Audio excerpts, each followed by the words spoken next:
Buenas tardes, soy el doctor Jesús Torres Espinosa. Continuamos con la clase de anatomía. El día de hoy vamos a iniciar un nuevo tema. Vamos a revisar ahora los anestésicos generales y locales. Los anestésicos pues van a ser algunos fármacos utilizados en algunos procesos quirúrgicos, ya sean quirúrgicos o de control del dolor, en los cuales pues lo que buscamos precisamente es que nuestro paciente no tenga ningún tipo de sensación, ¿cómo decirlo? Poco placentera, de ningún tipo de sensación dolorosa o molesta, ¿sí? Estos pues van a clasificarse en generales o locales. Locales pues que son aplicados en el área que se va a trabajar, como por ejemplo en el caso de una herida pequeña, tal vez en la mano, en un pie o algo, que requiera sutura, pues el proceso de sutura es bastante, sin anestesia puede ser muy doloroso, muy molesto. Entonces el anestésico local lo que hace es simplemente disminuir la sensación o abolir la sensación en el área que vamos a trabajar. Mientras que los anestésicos generales pues se utilizan para mantener a nuestro paciente completamente sedado, o sea, en un estado de inconsciencia en el cual no perciba ninguna sensación dolorosa, que inclusive también nos sirve para algunos procedimientos quirúrgicos donde requiramos que los músculos se encuentren muy relajados para manipular el área, como por ejemplo en alguna fractura, ¿sí? En alguna fractura que se vaya a hacer una reducción abierta. La reducción abierta es básicamente acomodar la fractura en una cirugía en la cual pues separamos y secamos todos los elementos blandos que hay alrededor del hueso para poder tener acceso al hueso y acomodarlo, ¿sí? Entonces ahí, por ejemplo, se requiere que los músculos no pongan resistencia para que sea más fácilmente realizable esta reducción. Como definición, y para que pues lo memoricen, se lo agreguen al reparto de definiciones que hemos visto a lo largo de este semestre, la anestesia es la aplicación de un fármaco o de fármacos, pueden ser varios en el caso de la anestesia general, que van a producirnos inconsciencia, analgesia, relajación muscular, así como disminución significativa de los reflejos. Recuerden que los reflejos son involuntarios y se presentan en ciertas situaciones. Entonces también durante un procedimiento un reflejo puede interrumpir o dificultar los procedimientos. Entonces una anestesia o la anestesia va a tener varias funciones o tiene que abolir varias cosas. Uno, que pueden producir inconsciencia, o sea, la pérdida de la conciencia de nuestro paciente. Dos, analgesia. O sea, no debe de haber dolor, va a controlar el dolor o evitar que se presente el dolor para facilitar el procedimiento. Relajación de los músculos, como por ejemplo tal vez en una reducción de hombro, cuando se luxa un hombro, tienen que estar los músculos relajados para que sea más sencillo realizar esta reducción. Y por último, pues tenemos una disminución significativa de los reflejos. Entonces memorícenlo como tal, son 4 situaciones que se pueden presentar o situaciones que busca la anestesia, que puede variar según el procedimiento que vayamos a hacer. Por ejemplo, en una sutura pues nada más requerimos que haya analgesia, es una sutura muy sencilla. Mientras que en un proceso quirúrgico más amplio pues a lo mejor necesitamos de las 4. Entonces aquí tenemos una pequeña tabla en la que se incluyen los dos grupos de anestésicos, varios grupos de anestésicos, tenemos varios tipos. En esta situación tenemos primeramente los generales, que los vamos a dividir en inhalados o inhalantes e intravenosos, ¿sí? Los inhalantes tenemos varios, tenemos por ejemplo el alotano, enflurano, isoflurano y el metoxiflurano, ¿sí? Todos al ser inhalados pueden provocar un estado de inconsciencia, mientras que por el otro lado tenemos fármacos intravenosos que nos van a generar o relajación o inconsciencia, abolición de los reflejos y en general. Tenemos el tiopental, el midazolam, fentanilo, la ketamina y el propofol, ¿sí?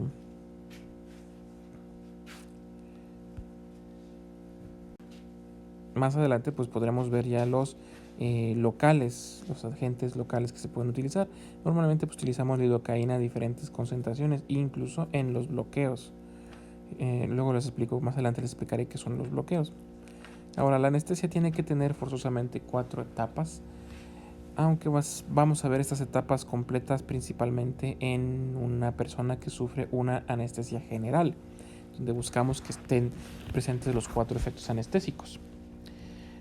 Entonces, en la primera etapa es la etapa de analgesia. Primero hay que quitarle el dolor al paciente. No va a haber pérdida de la conciencia, el paciente se mantiene consciente con un 15 en la escala de Glasgow. Va a haber algunos trastornos de la percepción, va a haber a lo mejor borroso, va a oír a lo mejor los ruidos un poco más exagerados, todo varía de un paciente a otro. Sigue con sus reflejos y cuando se termina esta etapa alcanzamos una abolición del dolor. Sí, esa sería la etapa número 1. En la etapa número 2, lo que tenemos es la etapa de excitación o delirio. Como estamos utilizando medicamentos narcóticos, el paciente se pone como si estuviera, vamos a decir, bajo los efectos de del alcohol, o porque pues, básicamente estamos viendo un paciente que está bajo los efectos de algunos medicamentos narcóticos. Entonces pueden ponerse a reír, decir algunas incoherencias, algunos se pueden poner hasta incluso cantar en el proceso, se ponen hiperkinéticos con movimientos no controlados, y esto sucede momentáneamente antes de que nuestro paciente pierda completamente la conciencia por la aplicación de los medicamentos. En la tercera etapa, la etapa 3, tenemos ya la anestesia quirúrgica. En este paciente ya está inconsciente, va a haber una disminución de varios signos vitales como lo es la presión arterial, van a estar abolidos los reflejos, tiene una respiración superficial, o sea, son respiraciones poco profundas, y posteriormente tenemos ya una pérdida completa de reflejos tales como el reflejo faríngeo o laringio y relajación completa de todos los músculos del cuerpo. Es un paciente que ya está listo para ser operado, pero tenemos una cuarta etapa. Sí, en esta etapa es la etapa de la depresión vulvar, que es el centro de la respiración. Entonces en esta ya tuvimos una dosis excesiva del anestésico y por tanto se puede detener completamente la respiración. Entonces hay pacientes que si están entre etapa 3 o iniciando etapa 4 hay que ponerles un tubo endotraqueal y ventilación asistida. Y en algunos casos, si fue demasiado, se pasó demasiado la dosis de anestésico, puede haber una falla cardíaca, falla de la circulación, y de persistir esto, pues va a fallecer nuestro paciente. Entonces, idealmente nuestro paciente quirúrgico que va a ser sometido a algún procedimiento debe de mantenerse en la etapa 3, ¿sí? Una etapa en la que está perfecto para mantener o realizar un procedimiento quirúrgico. Entonces debe de mantener al menos una respiración superficial, que pues igual para motivos de seguridad lo intubamos y asistimos a esa respiración superficial. Ahora, antes de que iniciemos con la anestesia, tenemos el primer paso, que va a ser la medicación preanestésica, en la cual utilizamos algún fármaco con un efecto sedante o calmante. También se pueden utilizar fármacos que generen amnesia o ansiolíticos. Amnesia, el paciente no va a recordar mucho de lo que haya visto o haya pasado en esta etapa. También pues, se puede usar un ansiolítico porque hay pacientes que a la hora de entrar al quirófano se ponen muy ansiosos o se estresan demasiado, lo cual pues, puede limitar también los efectos de otros anestésicos o dificultar procedimientos como la toma de signos vitales o inclusive pues, dificultarnos mucho más todavía. Un tipo de anestesia local son los bloqueos epidurales, en la cual ustedes a lo mejor lo han escuchado por parte de sus familiares o su mamá, que es lo que le llaman el popular la raquia, ¿sí? Que no es más que introducir una aguja a nivel de la cola de caballo en la columna vertebral para poder ahí pasar anestésicos que van a insensibilizar los nervios que se encuentran de esa región, o sea, de la cintura. En realidad es un poco por debajo del tórax hacia el abdomen. Entonces este tipo de anestesia nos sirve para realizar cirugías abdominales o cirugías en miembros inferiores o pélvicas inclusive. Se puede usar durante el trabajo de parto, durante extracción de cálculos en la vesícula, en los riñones, cirugías por fracturas en las piernas, y tiene la característica de que nuestro paciente se mantiene consciente, ¿sí? Y mantiene los movimientos y reflejos de las extremidades superiores, ¿sí?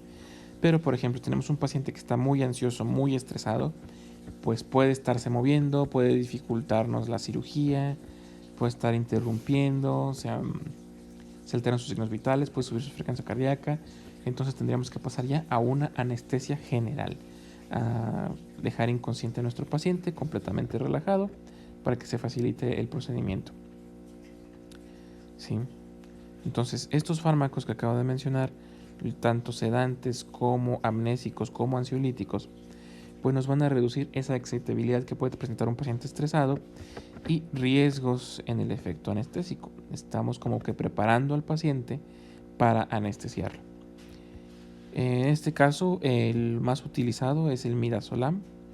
Tiene una vida muy corta, es de acción bastante rápida, casi inmediata, y tiene propiedades apnésicas. Entonces nos cumple las tres funciones. Nos relaja a nuestro paciente, lo seda un poco, puede disminuir el dolor a lo mejor, y además pues va a controlar la ansiedad.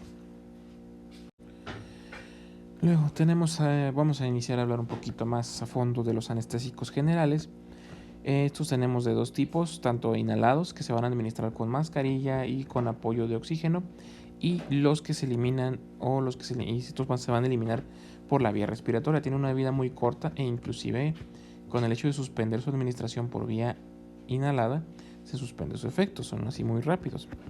Entonces nos sirven también como inductores para ya sedar al paciente y mantenerlo ahora con una anestesia intravenosa, lo cual se puede llamar anestesia combinada. La anestesia general ideal pues tiene como características que se induce y se recupera el paciente rápidamente. Se induce, o sea que se inicia, sedas al paciente rápido y lo recuperas igual de rápido. Además, tiene que tener una buena relajación de los músculos esqueléticos, así como cierto margen de seguridad, pues o sea que podamos dejar a nuestro paciente en ese estado y que no haya riesgo de una parada respiratoria o de un paro cardíaco. Y además que tiene pocos efectos secundarios. Normalmente un paciente que se recupera de la anestesia general pues está en un momento un tanto desorientado, a veces presentan un poquito de náuseas y algo de cefalea, pero no pasa a mayores. Dentro de los inhalados tenemos al alotano. Es un fármaco que tiene la característica de inflamable aunque sea en poco grado. El paciente despierta rápidamente porque, como les digo, tiene una vida media corta y al dejar de administrarse, nuestro paciente puede despertar, ¿sí? Aunque puede provocar en algunos pacientes, no en todos, una hepatitis grave y fulminante, en un muy bajo porcentaje de los pacientes. Otro ejemplo de anestésicos generales inhalados es el óxido nitroso. Este es un gas que se va a administrar mezclado con un 65% de oxígeno.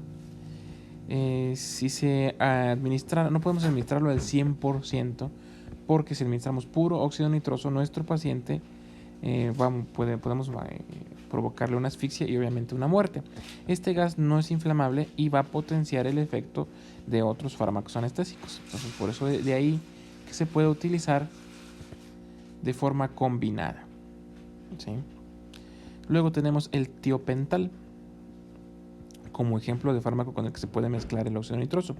Este ya no es inhalado, sino que es intravenoso y nos va a producir una inducción sin la etapa de la excitación. O sea, nuestro paciente va a estar de estar consciente a inconsciente sin pasar por esa etapa en la que se nos ponen un poco alegres o excitables los pacientes.